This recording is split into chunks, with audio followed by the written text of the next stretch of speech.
Donc bonjour à tous, bienvenue sur la chaîne Philippe est dans le Pré. Merci de me faire des commentaires et de m'envoyer des SMS et des mails.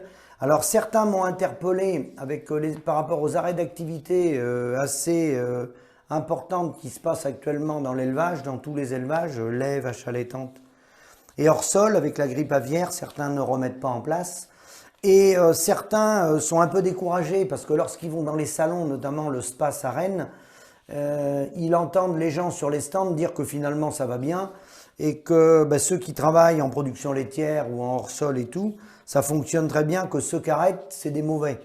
Alors surtout, ne vous laissez pas impressionner par ces discours de mensonges. La réalité, on l'a, puisqu'on a les chiffres détaillés, je vous les ai déjà donnés, mais je pourrais les redonner.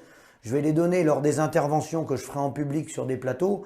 On a le détail, bien sûr, du revenu via le produit intérieur brut de la France, on a tout le détail. Bon, ces vendeurs-là ne leur accordaient aucune importance.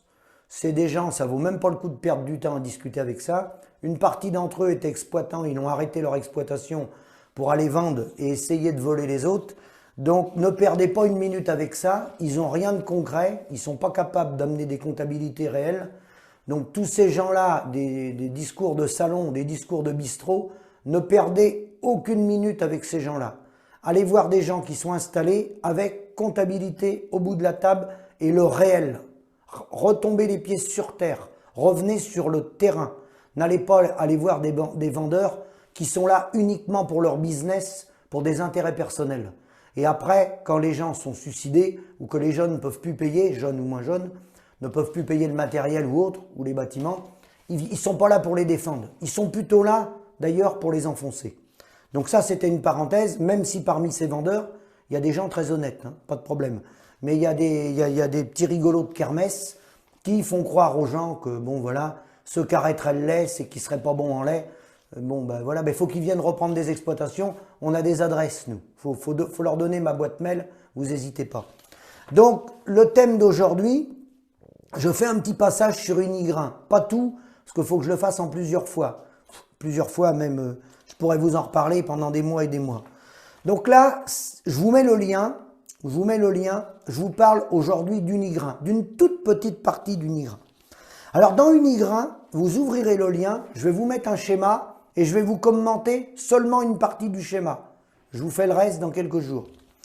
Donc parmi les entreprises que Unigrain finance, je vous l'ai dit, ils financent plus de 1000 entreprises dans le monde, ils ont plus de 800 millions d'euros de fonds propres. Hein. Ils travaillent avec le bras de l'État, la Banque publique d'investissement, les bras du Crédit Agricole, avec le groupe Avril, etc. Donc je vais vous citer quelques entreprises très rapidement. Le groupe ABCD Nutrition. Alors certains connaissent, bien sûr, il y en a, c'est des entreprises qui sont à côté de chez vous. Hein. C'est le leader des produits sans gluten. Le leader des produits sans gluten. Donc Unigrain finance cette entreprise. Ensuite, vous avez Aceres. A-C-E-R-E-S. Alors, ça tisse sa toile dans le monde. C'est une holding détenue par Equio Capital. C'est le leader européen des homologations de produits phyto. C'est important. C'est le leader européen pour homologuer les produits phyto. Donc, c'est très important parce que regardez par rapport à l'indépendance qu'on peut avoir après derrière. Ensuite, je vous donne Advitam. Advitam, une autre entreprise bien sûr financée par Unigrain, c'est une holding, c'est le 4e collecteur français de céréales en lien avec le groupe Avril et la branche du Crédit Agricole, la branche IDIA du Crédit Agricole. On retrouve toujours un peu ça et quand on monte un peu dans les échelons, on retrouve le fonds d'investissement américain KKR, hein, Kronberg, Kravitz, Roberts. Ça, c'est des gens qui sont sur la place de Wall Street, qui ont pignon sur rue. C'est en lien avec toutes nos structures agricoles. Mais ça, je vous en reparlerai. Ensuite, dans la liste, hein, j'ai pris le haut du tableau. Hein, vous avez financé toujours par Unigrain, au capital d'Unigrain, enfin Unigrain au capital de ces structures-là. Vous avez Agrial. Alors, Agrial, beaucoup connaissent. Coopérative laitière, 6 milliards d'euros de chiffre d'affaires, 12 000 agriculteurs, 70 millions de résultats nets, présents, alors j'ai noté une partie des pays, hein, en Angleterre, en Suisse, en Espagne, en Irlande, en Allemagne, aux USA, en Italie, en Tunisie, etc. Autre entreprise, Aquanaria. Aquanaria, c'est les bars Aquanaria. Hein, c'est la spécialité culinaire des cuisines japonaises et méditerranéennes. Pareil, ils ont des fonds unigrains. Arbruster. Arbruster, c'est un négociant alsacien qui collecte du grain, des produits viticoles, des produits phyto, des engrais, exporte vers les industriels de l'Europe du Nord. Voilà. Pareil, financé des fonds unigrains. Arteris. Alors ça, c'est à Castelnaudary, beaucoup connaissent. Commerce de gros, tabac, semences, aliments du bétail, il y a 1800 salariés. Voilà. Je ne vous mets pas les salariés à chaque fois, vous pourrez cliquer sur les entreprises, vous verrez les résultats et les salariés, vous verrez, c'est gigantesque. Ensuite, Axéréal, bon, certains connaissent, 11 000 agriculteurs, 4 000 salariés dans 18 pays. Alors Axéréal, avec des fonds unigrains, c'est le premier collecteur de céréales français. Le premier en Malte, le premier malteur mondial avec Bort-Malt. Bort-Malt, c'est pareil, c'est des fonds unigrains. Hein. Donc tout ça, c'est en lien avec les gens de notre syndicat. Et Axe Céréales, c'est le troisième meunier sur la France. 40% de son chiffre d'affaires est fait à l'international. C'est important, ça aussi. Ensuite, j'arrive à InVivo. Dans les financements, il y a InVivo. Alors, je dois vous faire une spécialité InVivo, mais malheureusement, ils se recroisent. Donc, j'ai pris dans l'ordre, je retombe sur InVivo. InVivo, Bionline. Alors, InVivo, il y a plusieurs InVivo. Bionline, Rotaille, etc. Je vous les détaillerai. Là, InVivo, Bionline. Alors, InVivo reprend la partie Bionline. Voilà.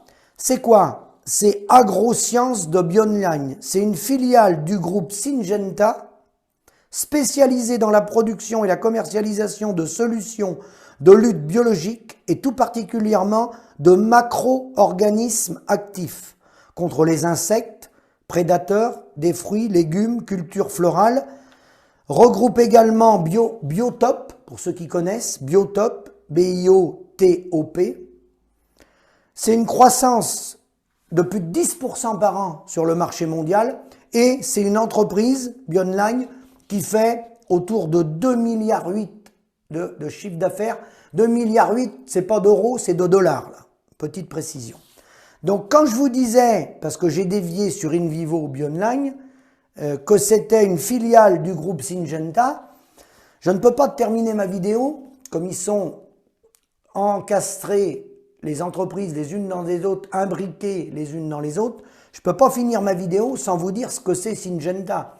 Parce que vous avez vu, les financements, ça va jusqu'à KKR, les financements américains, c'est les bras du Crédit Agricole, du Crédit Mutuel, de la BNP, de Private Equity, les sociétés d'investissement, et c'est en lien, Groupe Avril, Unigrain, InVivo, et là ça dévie sur Syngenta. Bon. Donc Syngenta, c'est qui? Syngenta est aujourd'hui le leader mondial dans son secteur et apporte des produits, des semences aux agriculteurs du monde entier. La réussite de Syngenta repose sur 3 piliers clés: l'innovation, la volonté de servir tous les modèles agricoles et la défense d'une agriculture durable. Alors Syngenta en chiffres, puisque ça travaille avec nous, hein, les agriculteurs, les gens de la FNSEA qui nous représentent à travers ces structures-là. En 2000, l'année de création Syngenta, le chiffre d'affaires était de un peu plus de 14 milliards de dollars, présent dans 100 pays dans le monde. Vous voyez déjà les bras qu'on a, les relais qu'on a avec les gens qu'on travaille, présents dans 100 pays dans le monde. Vous voyez de quoi on parle, hein. 28 000 salariés dans le monde, 1400 salariés en France répartis sur 9 sites. Vous voyez, il y a 9 sites en France. Donc l'expertise Syngenta, fournir les semences et les services qui répondent aux défis de l'agriculture. Donc après, je ne vais pas tout vous lire, c'est du blabla. Protéger les plantes et les plantations, les récoltes. L'innovation au corps de Syngenta, de l'activité Syngenta. Ils mettent 1,3 milliard de dollars et investis à la recherche et au développement chaque année. Il y a 5000 chercheurs, imaginez-vous, 5000 chercheurs répartis sur 116 centres de recherche, hein, dans le monde, évidemment. L'objectif est de répondre aux enjeux de croissance rencontrés par les agriculteurs tels que le changement climatique, la lutte contre l'érosion des sols, la préservation de la ressource en eau, mais aussi une meilleure prise en compte des attentes des consommateurs concernant les technologies agricoles.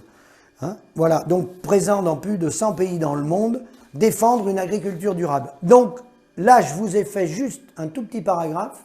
Je vais m'arrêter là pour aujourd'hui. Je reprendrai sur Unigrain en plusieurs fois, parce que si je vous en donne trop d'un coup, je pense que si je vous cite 40 entreprises d'un coup, ça ne sert à rien, ça va noyer le poisson. Ce qui est très important quand vous avez vu ça, comment nos structures agricoles, là je parle d'Unigrain, et donc je vous dis, en travail en cogestion et en participation au financement avec nos banques, avec bien sûr le syndicat, parce que c'est notre syndicat, mais avec InVivo, Groupe Avril, Syngenta et tous les autres que je vais vous citer. Une fois que vous avez vu tout ça, vous regardez les schémas, je vous mets les liens, vous allez cliquer sur chaque entreprise, vous allez voir, vous pouvez vous renseigner, vous regardez les liens, vous regardez comment tout ça a bougé dans le temps, et après tout ça, ce qui est très important, il faut revenir sur le débat franco-français, une fois que vous avez fait une petite recherche dans ce domaine-là, vous rallumez votre poste télévision sur les actualités agricoles et vous regardez, après avoir vu ça, l'actualité agricole française, où on vous dit que le problème, c'est la sécheresse, et actuellement, on vous demande d'aller manifester chez Super U et chez Leclerc. Donc c'est très important d'aller manifester chez Super U et chez Leclerc. Une fois qu'on a compris les mécanismes, les systèmes financiers tels qu'ils ont été conçus, tels que les entreprises sont liées les unes aux autres, et que le monde agricole est complètement attaché des pieds jusqu'à la tête, alors il ne faut pas attacher jusqu'en haut de la tête, il faut s'arrêter au cou. Il faut garder le haut de la tête pour essayer de manipuler ce qu'il y a dans le haut de la tête, parce que c'est très important. N'oubliez pas d'aller manifester chez Super U et chez Leclerc. C'est bien évident que le problème est là, c'est ces gens-là qui ne vous payent pas, et tous les montages financiers que je vous ai fait voir n'ont aucune importance sur le prix des parts fermes. Non, ça, je n'en doute pas. Donc c'est très important d'aller manifester dans le magasin à côté de chez vous. Parce que c'est de là que vient le problème, c'est évident.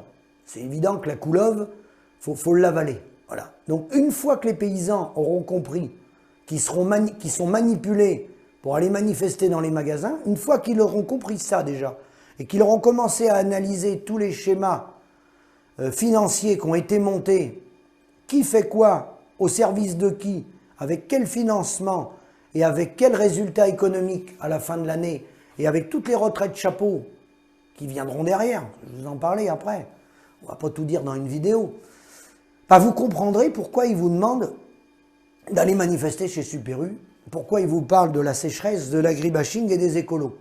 Parce qu'à partir du moment où vous allez capter ce message-là, bah votre cerveau il va être orienté sur les pistes qu'ils vous ont données, et c'est bien pratique, ça vous évite de réfléchir sur le reste, sur tout le reste, qui découle directement de la situation agricole qu'on est en train de vivre aujourd'hui dans nos exploitations. Tous les schémas qui ont été montés, ce que vous vivez au jour le jour, il découle de ces décisions politiques qui ont été prises par le syndicat et les politiques. Tous ces montages, ils ne se sont pas faits tout seuls. Ils se sont faits au fil du temps pour attacher les paysans. Et une fois qu'ils sont bien attachés, ben après, faut garder un bras de communication. Hein. Ceux qui veulent sortir avec leur tracteur, il faut bien leur dégourdir les pattes. Il faut bien les envoyer quelque part. Les tracteurs, ils ne vont pas tourner en rond autour de la place de l'église. Donc il faut les envoyer dans les grandes surfaces, un petit peu devant les préfectures, hein, de temps en temps chez des députés, bizarrement, pas chez certains députés, voilà, c'est visé politiquement, là encore, mais voilà la manœuvre. Donc, je vous mets les liens, je vous mets le lien de Syngenta et celui du schéma Unigrain, et je reprendrai ma liste dans au moins une ou deux vidéos, déjà dans un premier temps. À bientôt.